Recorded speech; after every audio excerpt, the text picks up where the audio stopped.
Kompasi Media, reach the world. Di Sabat yang ke-7, di bulan yang ketiga di tahun 2024, kita bertemu kembali di siaran rohani yang ke udara setiap Sabat di siaran Kompasi Media untuk Sabat ini. Terima kasih buat Anda semua karena sudi bersama dengan siaran Kompasi Media pada Sabat ini. Saudara-saudari, perkongsian pada Sabat ini adalah tentang bersyukur. Ya, bersyukur ini adalah suatu hal yang harus kita amalkan, yang harus kita lakukan sebagai seorang yang percaya kepada Tuhan. Kenapa? Karena bersyukur ini adalah satu bentuk iman kita kepada Tuhan yang memberi keyakinan bahwa segala sesuatu yang terjadi dalam hidup kita ini adalah bahagian daripada rencana Tuhan yang lebih besar, bahwa Tuhan selalu bekerja di dalam hidup kita. Tuhan selalu memberikan kita kebaikan-kebaikan di dalam hidup kita. Saudara-saudari, ada satu ayat yang saya ingin kongsikan buat kita semua yang terdapat di dalam 1 Tesalonika 5 ayat 18. Kita tahu ayat ini. Mengucap syukurlah dalam segala hal, sebab itulah yang dikehendaki Allah di dalam Kristus Yesus bagi kamu. Jadi sebelum kita meneruskan pembicaraan kita, pertemuan kita, mari kita bersatu dalam doa. Kita berdoa. Tuhan Allah Bapa di sorga, kami bersyukur karena Sabat Tuhan ini sudah tiba, dan kami mau menyucikan Sabat yang indah ini dengan mempelajari firman-Mu, dan biarlah apa juga yang kami dengar dan kami tonton melalui siaran pada Sabat ini akan menjadi kekuatan bagi kami semua. Biarlah kami dapat menghayati arti dan makna daripada bersyukur itu, supaya itu membawa kami lebih dekat kepadamu ya Bapa. Ampunilah dosa kami, dalam nama Yesus kami semua sudah berdoa. Amin. Ya, saudara-saudari, kita mempunyai banyak keinginan, bukan? Ya, keinginan-keinginan kita mungkin ada yang ingin memiliki rumah yang besar, ingin memiliki harta yang banyak, ingin memiliki kereta-kereta idaman yang mewah, yang cantik. Dan ya, namun di saat kita tidak mampu menggapai segala apa yang kita hajatkan, impikan itu, jangan kita mempersalahkan Tuhan karena tidak mengabulkan doa kita untuk memperoleh segala sesuatu yang kita impikan di dunia ini. Ya, marilah kita mengucap syukur untuk menjadi lebih tenang di dalam kehidupan kita. Dan mari kita menikmati dahulu lagu yang pertama daripada Choir Glorious Echo daripada gereja SDA Bundu Tahori yang mereka nyanyikan semasa lawatan ke sebuah gereja di daerah Tenggilan. Terima kasih, saya ingin mengucapkan terima kasih kepada Elder Mobden karena sudah mendedikasikan video ini kepada Kompasi Media. Ya, kalau saya tidak silap gereja di Nuhan, Tenggilan. Jadi kita nikmati dahulu lagu yang pertama sambil kita merasakan kebersyukuran kita pada Sabat ini. Dipersilakan.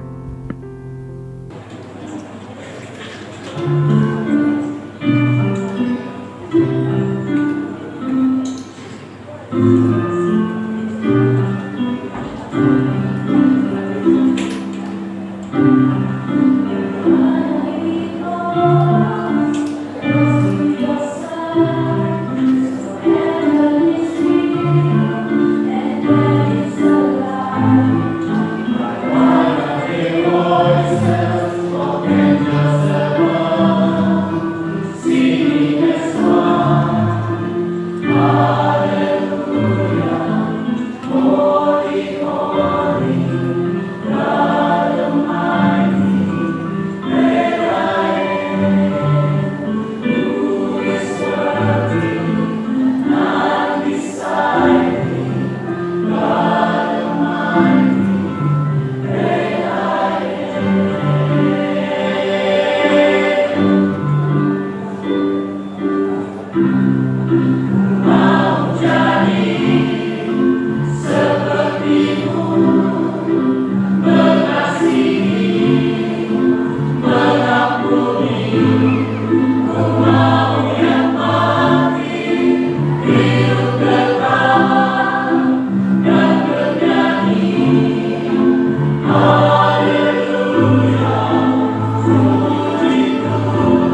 Amin. Dengan lagu yang sudah dinyanyikan oleh choir Glorious Echo, mereka sudah menyampaikan lagu di Praise Celebration di Dewan EE pada Sabat yang lalu, pada Sabat yang ke-6.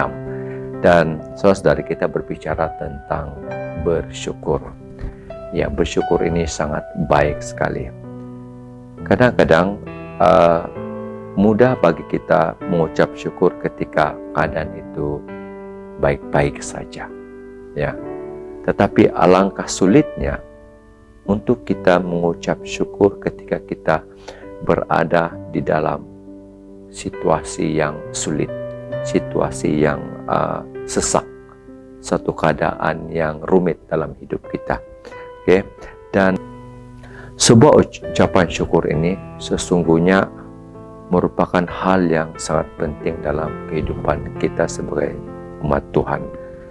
Bukan saja menunjukkan yang pribadi kita ini begitu menghargai segala sesuatu yang Tuhan sudah berikan di dalam hidup kita, tetapi juga karena kita menyadari ada kuasa yang besar di sebalik daripada ucapan syukur kita itu, bahwa Tuhanlah yang merencana, Tuhanlah yang memberikan segala sesuatu itu di dalam hidup kita.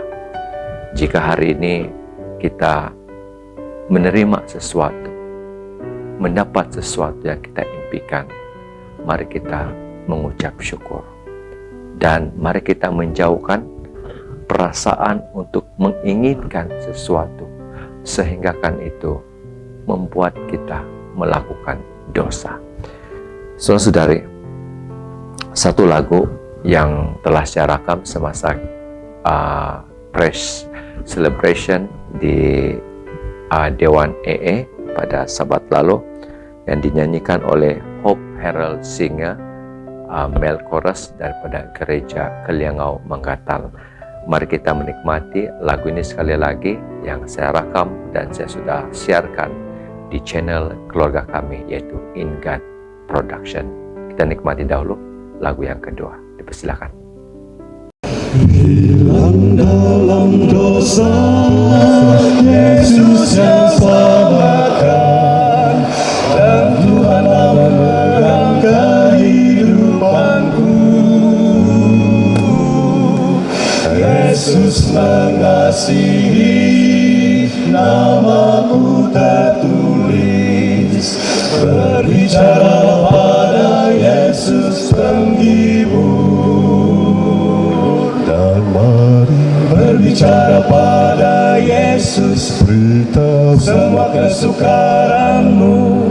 Dia akan dengar doamu, dan Dia akan jawab semuanya. Kini ingatlah berdoa selalu, karena hanya Dialah pengharapan. Bila kita selalu berbicara padanya, kepadanya. Bila ku berduka, air mata mengalir, tapi Yesus datang memberi penghiburan. Berdoa padanya, Dia mengenalimu. Berbicara pada Yesus tiap hari. Dan mari berbicara pada Yesus, beritahu semua kesukaranmu. Dia akan dengar doamu, dan Dia akan jawab semuanya. Kini ingatlah berdoa selalu, karena hanya Dialah pengharapan. Bila kita selalu berbicara padanya, kepadanya. Dan mari berbicara pada Yesus, beritahu semua kesukaranmu. Dia akan dengar doamu, dan Dia akan jawab semuanya. Dan kini ingatlah berdoa selalu, karena hanya Dialah pengharapan. Bila kita selalu berbicara padanya,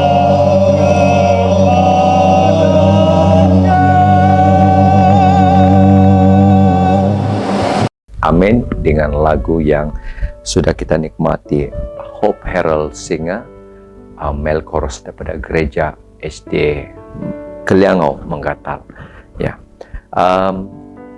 kita bercakap tentang bersyukur. Ya, setiap pagi, setiap waktu, setiap saat. Ya, pada waktu pagi, petang, malam, kita senantiasa bersyukur atas rencana Tuhan yang ada dalam hidup kita. Apa juga yang kita rasakan, kita tetap mengucap syukur. Kita akan belajar sesuatu daripada ucapan syukur ini, yaitu kebergantungan kita kepada Tuhan. Sebagai seorang hamba Tuhan, adakah kita pernah merasakan betapa pentingnya kita mengucap syukur? Dan ucapan syukur itu merupakan satu bentuk ungkapan yang mana kita mau menyerahkan kepada Tuhan segala sesuatu kepada Tuhan, termasuk masalah-masalah kita yang kita alami itu di tangan Tuhan.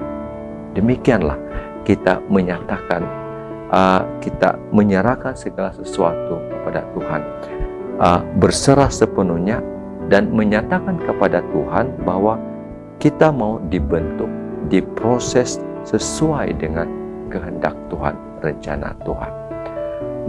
Dan apabila Tuhan bekerja dalam hidup kita, kita dapat merasakan udara yang kita sedut ini adalah satu kebersyukuran yang harus kita rasakan setiap saat kehidupan kita.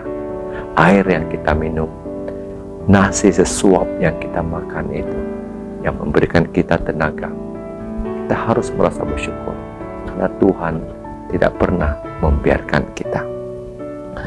Yesus itu seperti gembala, ya, yang senantiasa melihat kita, menjaga kita, kawanan-kawanan domba yang diberi secukupnya di dalam kehidupan kita. Terima kasih kepada Yesus karena menjadi gembala kita. Mari kita menikmati lagu yang ketiga daripada Sontiki Production, Yesus Seperti Gembala.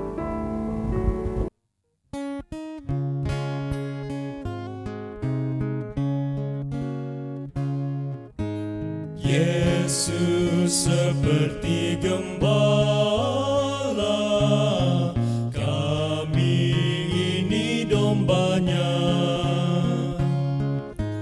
Dia pimpin dan menjaga selama kami di dunia. Tuhan Yesus, Tuhan Yesus, kami jadi milik-Mu. Tuhan Yesus, Tuhan Yesus, kami jadi milik-Mu. Ya Gembala, pimpin kami pada jalan yang lurus, agar kami jangan lari dari kandang yang kudus. Tuhan Yesus, Tuhan Yesus, dengarlah doa kami. Tuhan Yesus, Tuhan Yesus, dengarlah doa kami. Engkau sudah janji pula menjemput yang tersesat. Tuhan, Engkau amat murah menolong orang penat. Tuhan Yesus, Tuhan Yesus, kami datang padamu. Tuhan Yesus, Tuhan Yesus, kami datang padamu.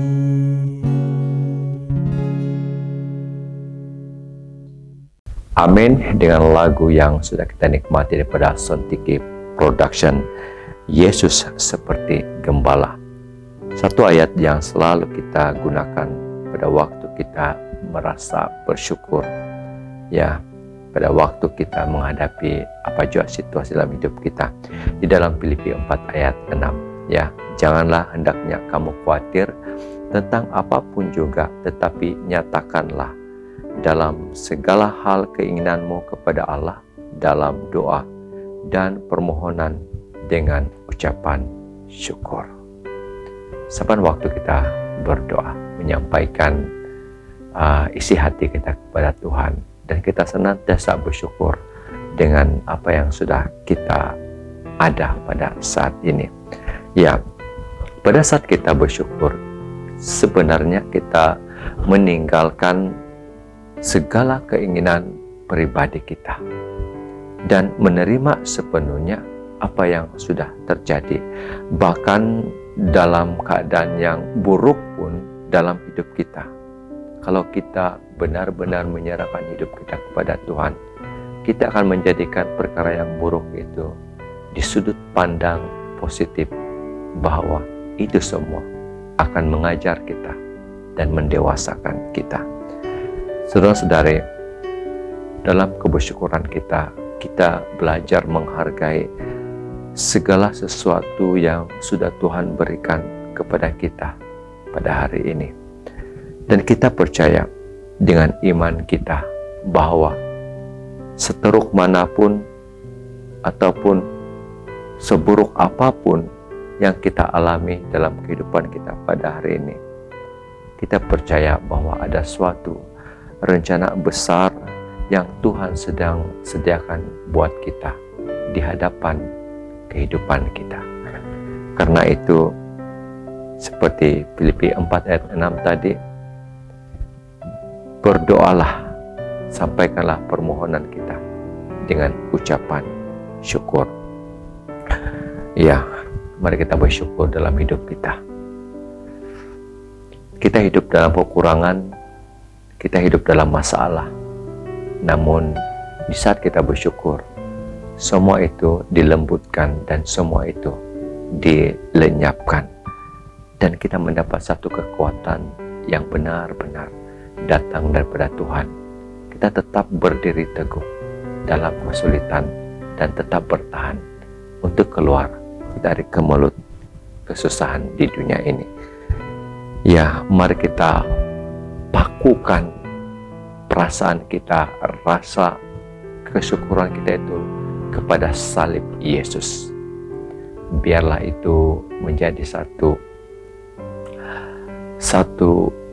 pegangan hidup kita.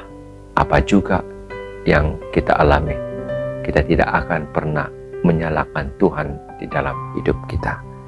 Nail it to the cross, lagu yang keempat yang disampaikan oleh Tanawau Choral Choir Belia daripada Gereja SD Puhus Tamparole. Nail it to the cross. Saya mempersilakan.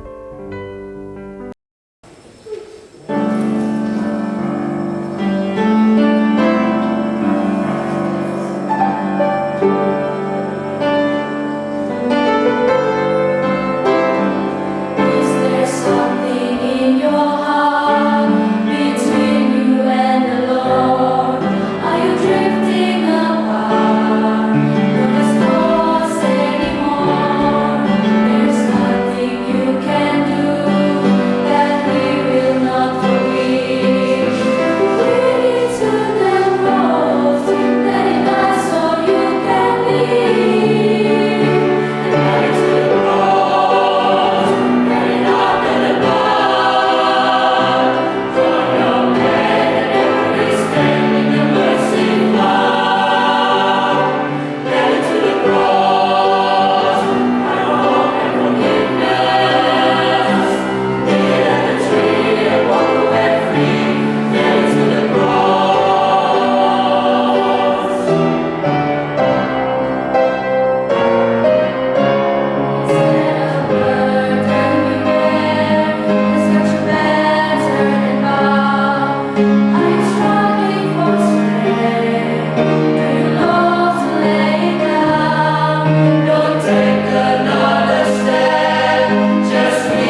Amin dengan lagu daripada Tanawau Choral Choir Belia daripada Gereja SD Puhus. Ya, saudara-saudari, di saat kita bersyukur, kita dapat menghindarkan diri kita daripada menginginkan sesuatu yang kita tidak boleh miliki.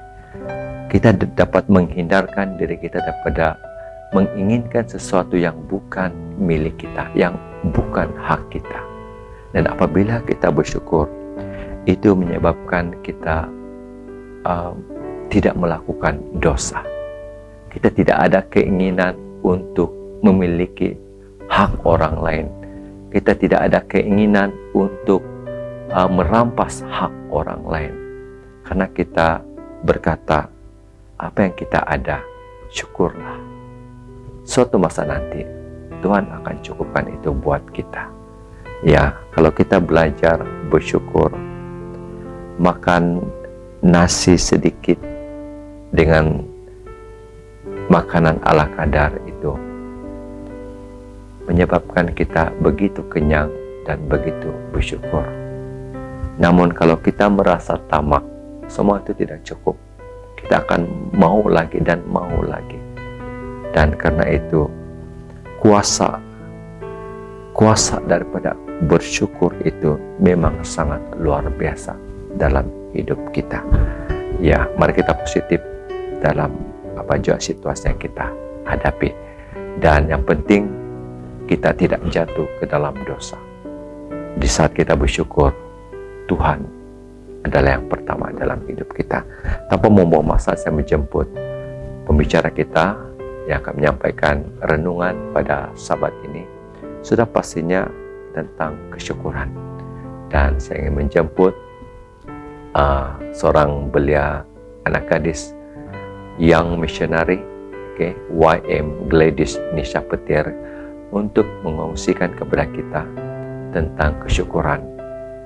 Biarlah anak remaja ini yang datang kepada kita lewat daripada siaran Pemasi Media pada Sabat ini telah digunakan oleh Tuhan untuk menyampaikan firman Tuhan kepada kita semua. Biarlah ini menjadi suatu kekuatan buat kita. Saya mempersilakan Young Missionary Gladys Nisha Petir. Shalom, selamat hari Sabat kepada kita semua, terutama sekali kepada kamu semua yang setia menonton siaran Pamasi Media untuk Sabat ini. Nama saya Gladys dan tajuk pelajaran singkat saya untuk Sabat ini ialah hukum yang ke-10. Sebelum saya meneruskan, mari kita berdoa. Tuhan Bapa kami yang bertakhta dalam kerajaan syurga, terima kasih ya Tuhan, Engkau memberikan kami kesempatan untuk mempelajari firman Engkau. Biarlah firman ini dapat memberikan input baru kepada kami. Dalam nama Tuhan Yesus kami sudah berdoa. Amin. Oke, jadi ayat inti bagi pelajaran saya pada Sabat ini terdapat dalam Keluaran 20 ayat 17. Jangan mengingini rumah sesamamu, jangan mengingini istrinya, atau hambanya laki-laki, atau hambanya perempuan, atau lembunya, atau keledainya, atau apapun yang dipunyai sesamamu. Untuk pelajaran saya mau bawa kita sama-sama rungkai dua jawaban kepada dua persoalan yang saya sediakan di sini. Yang pertama, mengapakah hukum Tuhan yang ke-10 melarang kita untuk mengingini? Persoalan yang kedua, bagaimanakah kita dapat mengelakkan perasaan untuk mengingini? Saya mau berkongsi sama kita satu kisah, ada dua cerita sebenarnya. Cerita yang pertama terdapat dalam 1 Raja-Raja 21, di mana cerita ini mengisahkan tentang Raja Ahab yang mengingini kebun anggur si Nabot. Jadi Raja Ahab pun dia pergi berjumpa dengan Nabot, dia cakap, Nabot, bagilah saya itu kau punya kebun anggur, sebab kebun anggur kau ini dekat dengan istana saya mau kasih jadi dia kebun sayur, dia bilang. Tapi saya akan kasih ganti dengan kau kebun anggur yang lagi bagus. Atau kalau kau mau saya boleh bayar dengan duit, dia bilang si Raja Ahab kepada si Nabot. Tapi apa yang si Nabot balas kepada Raja Ahab, dia bilang, kiranya Tuhan menghindarkan aku daripada memberikan milik pusaka nenek moyangku kepadamu. Jadi intinya di sini si Nabot dia enggan memberikan kebun anggur dia kepada Raja Ahab. Dan ini menyebabkan Raja Ahab merajuk. Dia masuk bilik dia baring di katil dia bertapuk di bilik dia dan dia tidak mau makan. Jadi ini pun menimbulkan kerisauan terhadap istri si Raja Ahab, yaitu Isabel. Isabel pun dia pergi berjumpa dengan Raja Ahab dan dia tanya, kenapa kau sedih, kenapa kau merajuk, begitu, kenapa kau tidak mau makan. Jadi Raja Ahab pun dia menceritakan apa yang berlaku kepada dia, dan si Isabel ni pun dia cakap sama suaminya, dia bilang, kenapa kau perlu merajuk, kenapa kau perlu sedih, sedangkan kau ni kan pemerintah, kau yang paling berkuasa dan kaulah raja. Kau jangan risau, kau makan saja dan saya akan uruskan ini hal untuk kau, dia bilang si Isabel. Jadi apa yang si Isabel buat, dia tulis satu surat atas nama Raja Ahab, dan dalam itu surat dia cakap si Nabot dia perlu kena lempar dengan batu sampai dia mati sebab dia sudah mengutuk Tuhan dan Raja. Jadi surat itu pun diutuskan, dihantar kepada orang tua-tua dan pemuka yang tinggal sekota dengan si Nabot. Jadi apabila orang tua-tua dan pemuka yang tinggal sekota dengan Nabot itu menerima surat itu, mereka pun melakukan apa yang diperintahkan. Mereka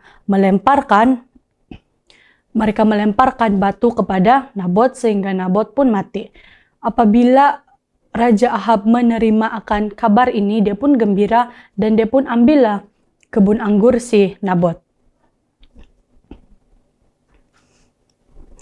Tetapi apabila Tuhan mendengarkan akan perkara ini, apabila Tuhan mengetahui bahwa si Raja Ahab dia sudah berbuat demikian, Tuhan pun utus Nabi Elia untuk memberitahukan firman dia. Tuhan bilang, Raja Ahab, kau akan mati di tempat yang sama si Nabot mati, sebab kau sudah buat dia begini.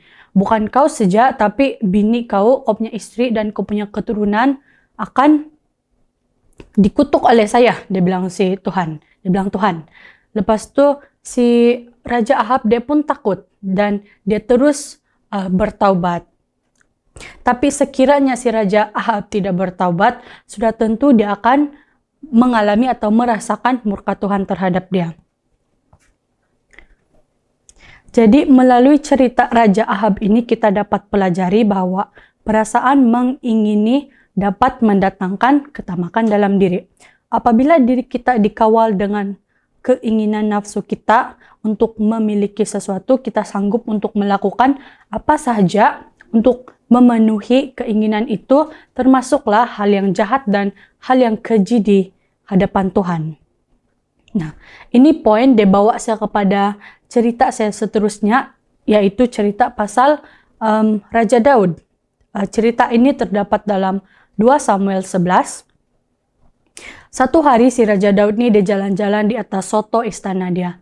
Dan di sana dia nampak satu perempuan sedang mandi. Dia tengok ini perempuan dan dia nampak, wah elok rupanya ini perempuan, dia bilang. Dia pun panggil lah orang-orang dia. Dia tanya, siapa ini perempuan nih, dia bilang. Jadi orang dia pun kasih tahu, oh ini perempuan nama dia Bathsheba binti Eliam. Dia merupakan istri kepada Uria orang Het, dia bilang. Nah, di sana timbul keinginan si Daud untuk memiliki perempuan itu. Apa yang dia buat seterusnya, dia panggil si Bathsheba dan mereka pun tidur bersama. Setelah mereka tidur bersama, si Bathsheba pun dia membersihkan dia punya tubuh daripada kenajisan dan dia baliklah rumah dia macam biasa. Tapi tidak lama kemudian dia dapat tahu yang dia pun mengandung. Dia kasih tahu lah si Raja Daud yang dia mengandung. Dan Raja Daud mempunyai keinginan untuk memperistrikan si Bathsheba. Tetapi memandangkan si Bathsheba ini ada suami, apa yang si Daud buat ialah dia panggil si Uria, yaitu suami kepada Bathsheba, dia kasih mabuk si Uria, dan dia suruh orang-orang dia hantar si Uria ini pergi ikut campur dalam pertempuran yang sangat hebat. Dan si Uria mestilah diletakkan di barisan paling hadapan. Sudah tentu si Uria pun matikan. Jadi di sana si Daud dia dapat memenuhi keinginan dia untuk memperistrikan si Bathsheba. Melalui cerita Daud ini, kita dapat belajar bahwa perasaan mengingini dapat mendorong manusia untuk melakukan dosa. Dalam pada kita mengingini sesuatu, kita berpotensi untuk jatuh dalam dosa. Apabila kita melanggar hukum ke-10 Tuhan, yaitu jangan mengingini, kita juga berpotensi untuk melanggar hukum Tuhan yang lain, sama seperti si Daud. Dia sudah mengingini yang bukan milik dia.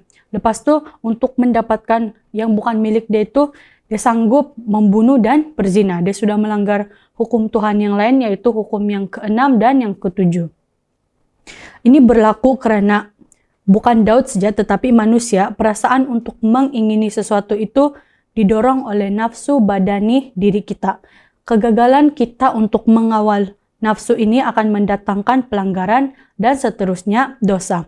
Namun, pada akhirnya, si Daud pun menyesal akan dia punya perbuatan apabila Tuhan mengutus Nathan untuk memberi peringatan kepada si Daud. Kembali kepada objektif kita, yaitu untuk merungkai jawaban kepada dua persoalan. Persoalan yang pertama, mengapakah hukum Tuhan yang ke-10 melarang kita untuk mengingini? Di dunia kita yang nyata ini, wujud undang-undang dan peraturan, termasuklah di Malaysia sendiri, di mana kerajaan kita menetapkan undang-undang dan peraturan untuk masyarakat dan rakyat patuhi supaya mereka tidak bersalah. Sebab kalau mereka bersalah, mereka akan dikenakan hukuman. Begitu juga dengan hukum-hukum Tuhan. Setiap hukum yang Tuhan tetapkan untuk kita, tujuan utamanya adalah untuk memastikan manusia tidak jatuh dalam dosa. Melalui cerita-cerita Alkitab yang sudah saya kongsikan, satu benda ketara yang boleh kita perasan adalah apabila Raja Ahab dan Raja Daud menginginkan sesuatu, mereka melakukan apa sahaja untuk mendapatkannya, seperti membunuh dan berzina.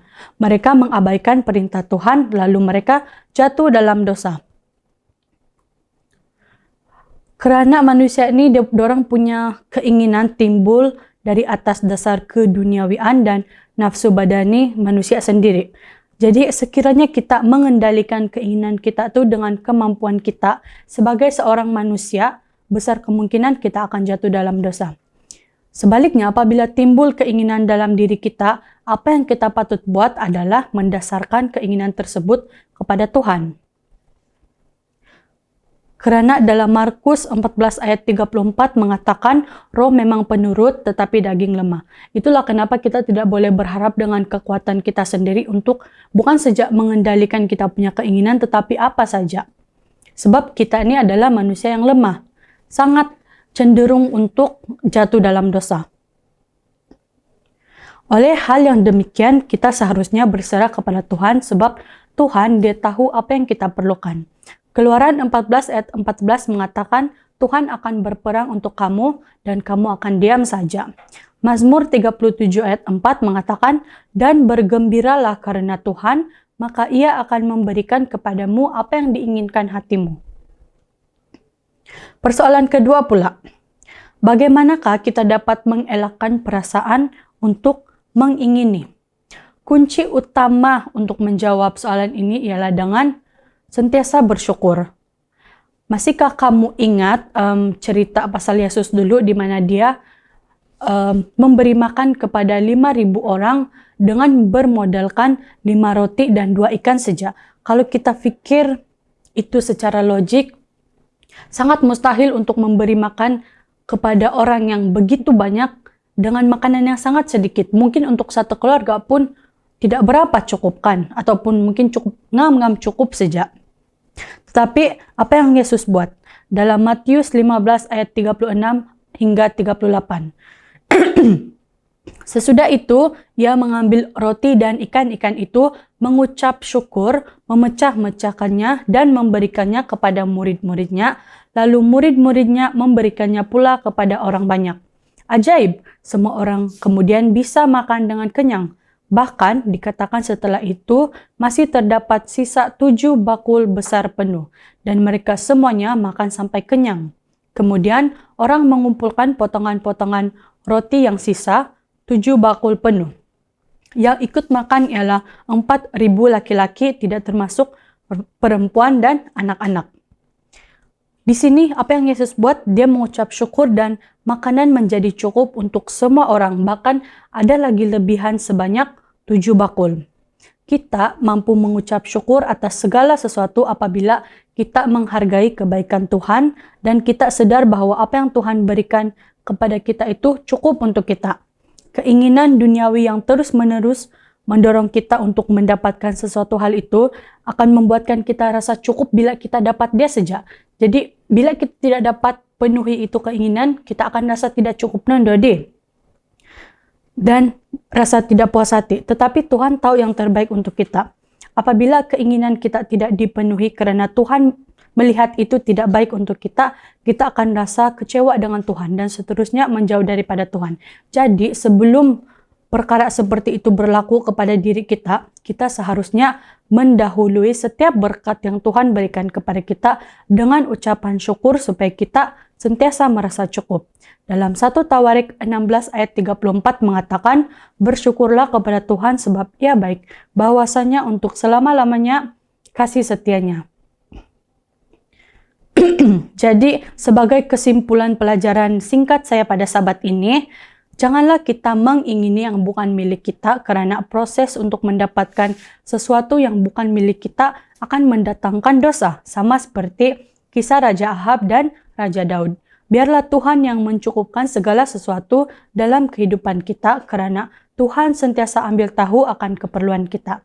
Keinginan yang timbul seringkali berkait rapat dengan nafsu duniawi kita, walaupun apa yang kita ingini itu bukanlah milik orang atau benda yang jahat. Oleh itu, minta kepada Tuhan dan Tuhan akan kendalikan permintaan kita selayaknya. Amin. Dengan perkongsian firman Tuhan yang sudah disampaikan oleh Young Missionary Gladys Nisha Petir. Saudara-saudari, seberat apapun masalah yang sedang berlaku di tengah-tengah kehidupan kita, mungkin dalam pekerjaan kita, mungkin dalam keluarga kita, mungkin dalam keuangan kita, ya, dan sebagainya. Biarlah kita hadapi itu selalu dengan mengucap syukur kepada Tuhan. Mari kita belajar dalam hidup kita. Apabila kita mengucap syukur, kuasa Tuhan itu akan bekerja melalui ucapan syukur kita, sehingga kan pasti ada mukjizat yang akan berlaku di dalam kehidupan kita yang mungkin akan terjadi. Jadi ucapan syukur ini mendatangkan kepada kita suatu kuasa Tuhan di dalam diri kita. Tuhan mencurahkan roh-Nya bekerja di dalam hidup kita, memberi kita hikmat untuk melakukan yang benar di mata Tuhan tanpa melakukan dosa, karena kita senantiasa bersyukur. Ada firman Tuhan mengatakan begini, apa yang tidak pernah dilihat oleh mata dan tidak pernah didengar oleh telinga dan yang tidak pernah timbul dalam hati manusia, semua yang disediakan Allah untuk mereka yang mengasihi Dia.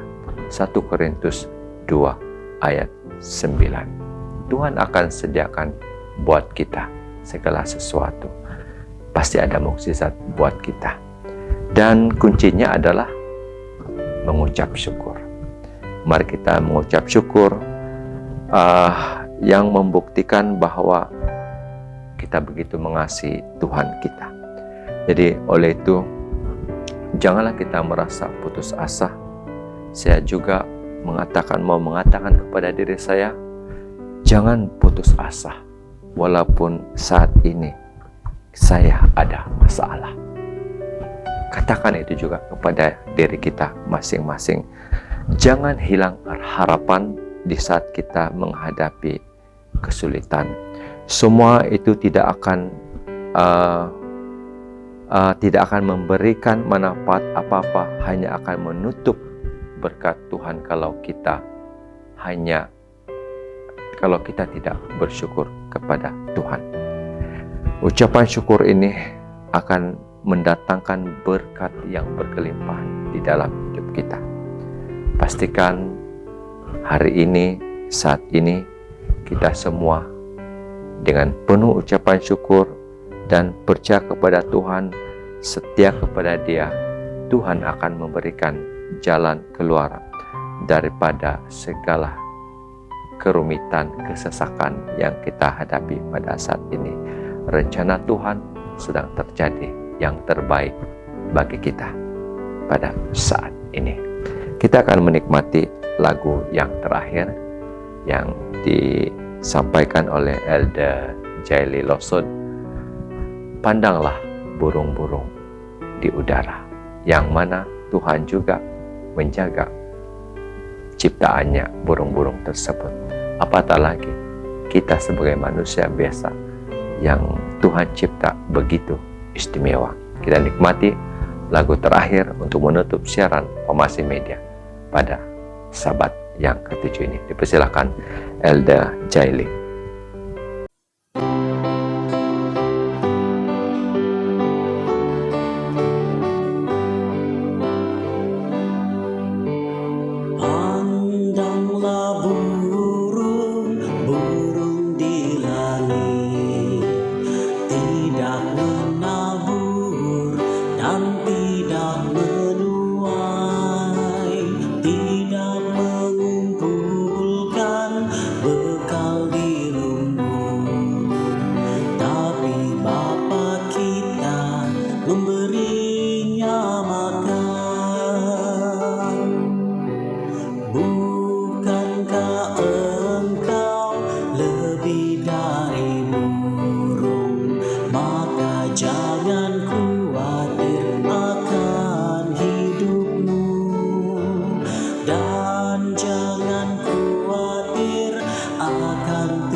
Carilah dulu kerajaan Allah dan kebenarannya, semuanya itu ditambah padamu.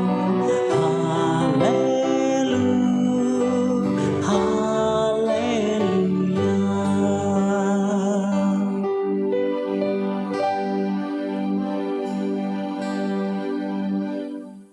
Untuk menutup perkongsian saya pada Sabat ini, saya mau membawa kita berdoa sekali lagi. Tuhan Bapa kami di sorga, terima kasih atas pelajaran yang begitu indah. Sebentar tadi kami sudah mempelajari tentang hukum yang ke-10. Biarlah pelajaran ini dapat menjadi peringatan kepada kami untuk sentiasa mematuhi bukan saja hukum 10, tetapi hukum-hukum Engkau yang lainnya Tuhan. Ini saya doa kami mau serahkan doa ini dalam anak-Mu Yesus, Juru Selamat kami semua. Amin. Amin, amin atas doa yang sudah dilayangkan oleh YM Gladys Nisa Petir. Terima kasih kepada YM Gladys, terima kasih kepada Elder Mopten, terima kasih kepada ahli choir Glorious Echo daripada Gereja Bundo Tahore, Hope Herald Singer, terima kasih kepada Sontiki, Tanawau Choral, dan juga Elder Jaili. Marilah kita senantiasa bersyukur karena inilah satu kuasa dalaman yang menyebabkan kita tetap senyum, tetap bersemangat meskipun dunia ini sangat menyesakan bagi kita. Kita ada Yesus yang senantiasa memelihara dan menjaga kita. Kita akan jumpa lagi pada Sabat yang ke-8. Pembicaranya saya belum lagi dapat dan akan diusahakan untuk siaran ini akan tetap ke udara pada setiap pembukaan Sabat. Jadi kita akan jumpa lagi pada Sabat depan. Pamasi Media menjangkau dunia. Shalom dan selamat Sabat. Bye-bye.